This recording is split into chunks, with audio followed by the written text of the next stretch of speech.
11ویں والے پیر اکثر لوگوں کو ان کا نام نہیں پتا ہوگا، اتنا پتا ہے 11ویں والے پیر کی نیاز دینی ہے۔ 11ویں والے پیر کا نام ہے حضرت مولانا سید شاہ عبد القادر جیلانی بغدادی رحمت اللہ علیہ۔ اگر 11ویں والے پیر کے فتووں پہ آ جائیں گے تو 11ویں میں 11 روپے دینے والے بھاگ لیں گے ایک طرف کو۔ آج بندہ یہ سمجھتا ہے کہ 6 گھنٹے نعتیں سن لوں گا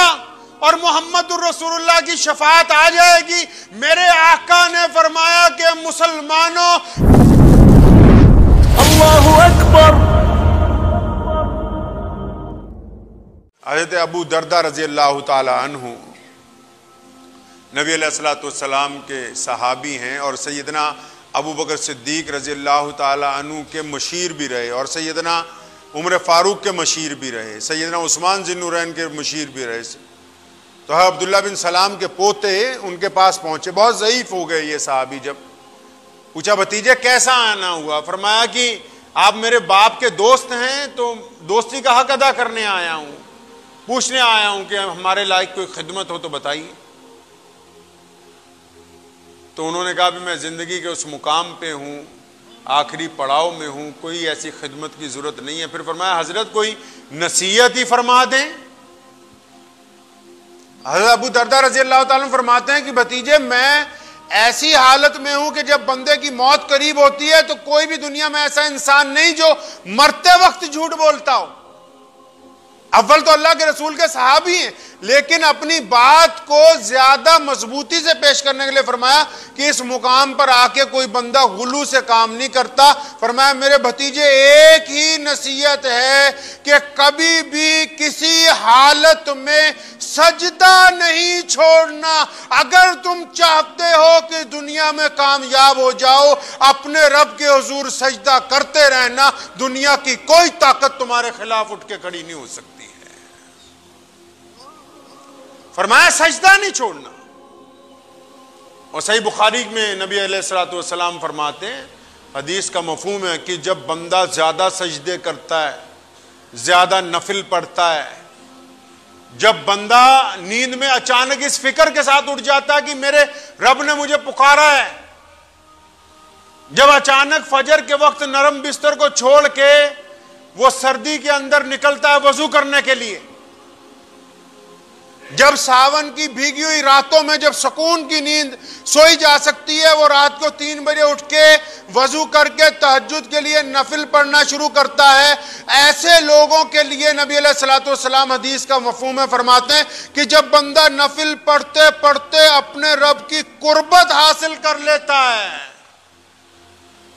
قرآن نے کہا اِنَّ أَوْلِيَاءَ اللَّهِ لا خوف علیہم ولا هم یحزنون، کہ اللہ تبارک و تعالیٰ نے جن کو اپنا دوست بنا لیا اب ان کو کسی بات کا خوف نہیں ہے۔ نبی علیہ السلام فرماتے ہیں کہ جب بندہ اللہ کے حضور نوافل کے ذریعے، عبادات کے ذریعے، سجدے کے ذریعے اللہ کی قربت حاصل کرتا ہے، اللہ فرماتے ہیں کہ اب میرا بندہ جو کہتا ہے، کیونکہ میں اس کی زبان بن جاتا ہوں، میں اس کے ہاتھ بن جاتا ہوں، جب یہ پھر میرے حضور جو بات کہتا ہے ادھر اس کی زبان سے نکلتی نہیں، ادھر میں اس بات کو مکمل کر دیتا ہوں۔ اللہ تبارک و تعالیٰ کا قرب حاصل کرنا کوئی معمولی بات نہیں ہے۔ یہ جو بڑے بڑے مستجیب الدعوات بزرگ ہیں، آپ جن کا نام لے کے آج جن کے مزارات پر جانا اپنے لیے فخر کی بات سمجھتے ہیں، کبھی ان کی آپ زندگی اٹھا کر تو دیکھیں۔ ان لوگوں کو اللہ سے، اللہ کے رسول سے اور اللہ تبارک و تعالیٰ کی عبادات سے اس طرح محبت تھی کہ جان چلی جائے سجدہ نہ جائے۔ 11ویں والے پیر اکثر لوگوں کو ان کا نام نہیں پتا ہوگا، اتنا پتا ہے 11ویں والے پیر کی نیاز دینی ہے۔ 11ویں والے پیر کا نام ہے حضرت مولانا سید شاہ عبد القادر جیلانی بغدادی رحمت اللہ علیہ۔ اتنی پسند ہے نماز، اتنی پسند ہے، اور نماز کے معاملے میں ایسے سخت ہیں، فرماتے ہیں اپنے فتاوے میں کہ اگر کوئی بندہ جان بوجھ کے 5 وقت کی نماز چھوڑ دے،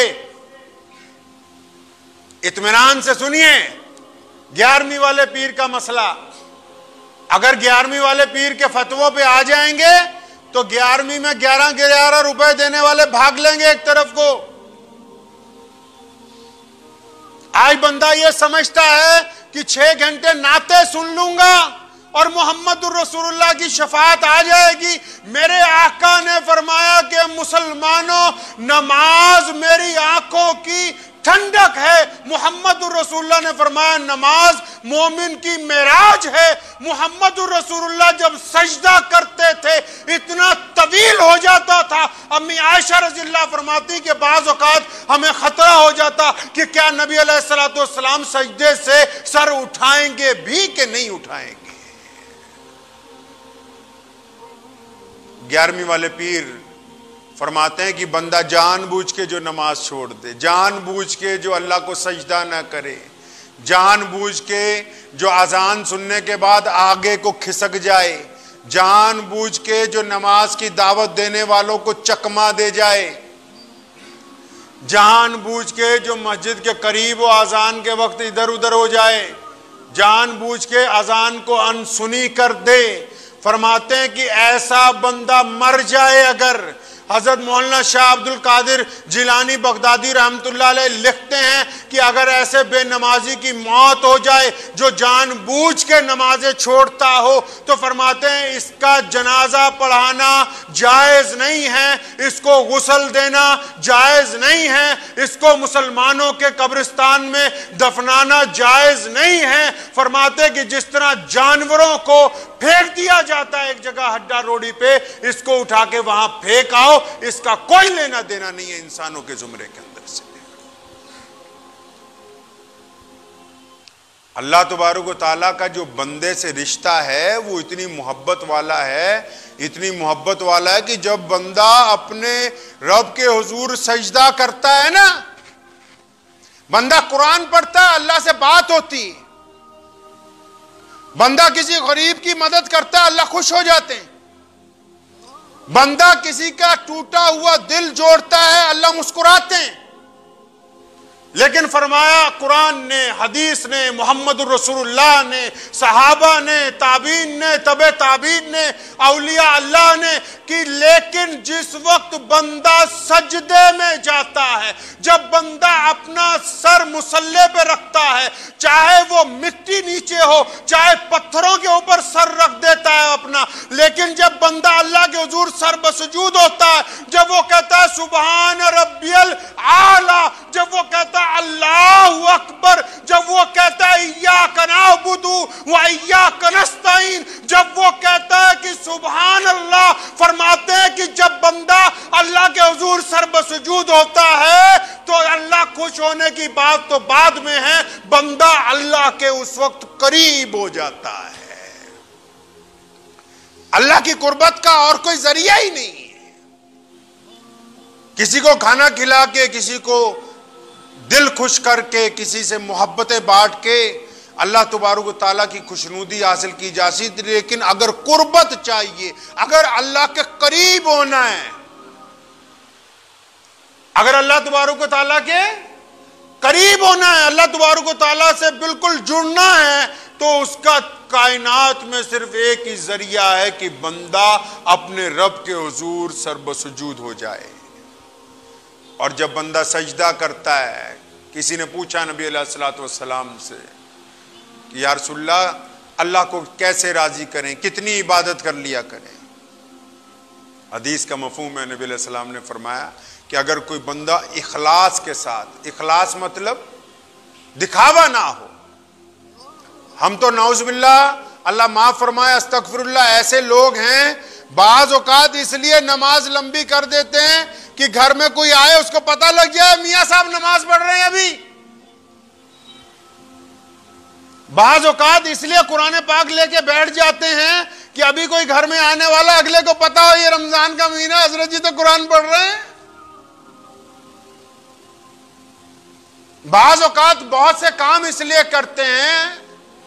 علامہ عامر عثمانی نے کہا نا کہ ہماری غفلت کی انتہا کیا، ہماری ذلت کا کیا ٹھکانہ، ہماری غفلت کی انتہا کیا، ہماری ذلت کا کیا ٹھکانہ، گناہ تو پھر گناہ ٹھہرے عبادتیں بھی مجرمانہ، گناہ تو پھر گناہ ٹھہرے عبادتیں بھی مجرمانہ ہیں۔ اسی لیے نبی علیہ الصلوۃ والسلام کی باتیں بڑی جامع ہیں۔ میرے محبوب نے جو بھی گفتگو کی ہے ویسی گفتگو کائنات میں قیامت تک کوئی کر نہیں سکتا۔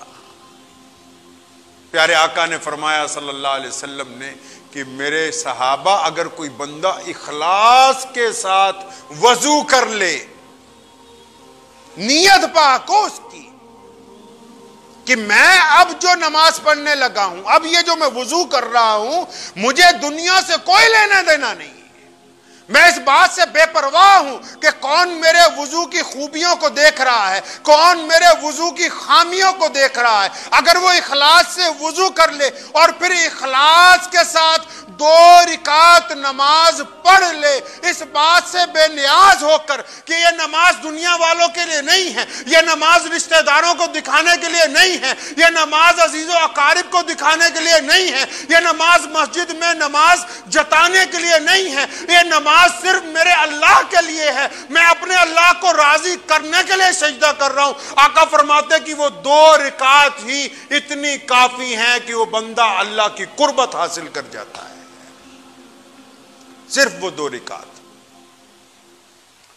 اور اللہ تعالیٰ تو اپنے بندوں سے یہ جو بندگی کا رشتہ ہے، ماں اپنے بیٹے سے ایسی محبت نہیں کر سکتی جیسی محبت اللہ اپنے بندے سے کرتے ہیں۔ باپ اپنی اولاد سے اس محبت کے معیار پر نہیں پہنچ سکتا جیسی محبت اللہ اور اس کے رسول صلی اللہ علیہ وسلم کو اس امت کے ساتھ ہے۔ بھائی اپنے بھائی کے لیے وہ نہیں کر سکتا جو محبت اللہ تبارک و تعالیٰ کی اپنے بندے کے لیے ہے۔ ایک بیوی کی محبت اس کے سامنے ایک رتی کا درجہ نہیں رکھتی جو محبت اللہ تبارک و تعالیٰ اپنے بندوں کے ساتھ فرماتے ہیں۔ بار بار اپنے بندوں کو اللہ قرآن پاک میں پکار رہے ہیں، کن بندوں کو؟ ان کو نہیں جو سجدے لمبے کر رہے ہیں، جو اللہ تبارک و تعالیٰ کی تسبیحاں بار بار کر رہے ہیں، ان کو تو اپنی قربت دے دی اور ان کی دعاؤں میں اثر رکھ دیا کہ جو مانگو گے مل جائے گا۔ قانون پاس کر دیا قرآن کے اندر، حکم دے دیا فرشتوں کو، یہ میرے بندے جو دعائیں کرتے رہیں قبول کرتے جاؤ، لیکن ان کے علاوہ اللہ ان کو پکار رہا ہے۔ کون؟ جو نماز نہیں پڑھتے، جو روزہ نہیں رکھتے، جو اللہ کو نہیں مانتے، جو توحید کے بھی علم بردار نہیں ہیں، جو دین کی طرف آتے نہیں، اللہ ان سے محبت سے بات کرتے ہیں، فرماتے ہیں کہ یہ میرے بندو ما غرک بربک الکریم، کہ میرے پیارے بندو تمہیں اپنے پیارے رب سے کس بات نے غفلت کے اندر ڈال دیا۔ مجھے امید ہے کہ آپ کو یہ ویڈیو پسند آئی ہوگی۔ اگر پسند آئی ہو تو یہ آپ اپنے دوستوں کے ساتھ شیئر کریں اور اس چینل کو سبسکرائب ضرور کریں۔